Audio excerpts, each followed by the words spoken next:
খালি ইল্লাল্লাহ জিকির জায়েজ আছে কিনা? জিকির হবে লা ইলাহা ইল্লাল্লাহ। আর ইবাদতের ক্ষেত্রে জায়েজ খুঁজতে হয় না, সুন্নাত খুঁজতে হয়। কি খুঁজতে হয়? সুন্নাহ খুঁজতে হয়। আমাদের নবী করিম সাল্লাল্লাহু আলাইহি সাল্লাম ইল্লাল্লাহ জানতেন, লা ইলাহা ইল্লাল্লাহ জানতেন।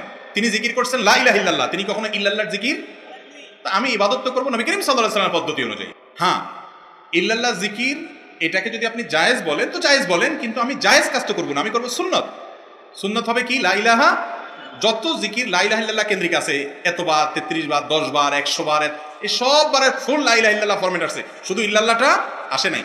লা ইলাহা উজ্জ্ব রেখে ইল্লাল্লাহ বললে সেটা অর্থবহ হতে পারে, এটা নানা ব্যাখ্যা দিয়ে এটাকে অর্থবহ করা যেতে পারে। কিন্তু আমি ইবাদত করব, জিকির করব তো মুহাম্মদ সাল্লাল্লাহু আলাইহি ওয়াসাল্লাম বাতানো পদ্ধতি অনুযায়ী। এই জিকিরটা তো নতুন না, উনি করে গেছেন, তা আমি আবার আরেকটা ফরম্যাট কেন বের করবো যেটা উনি করেন নাই? কথা বুঝেন নাই?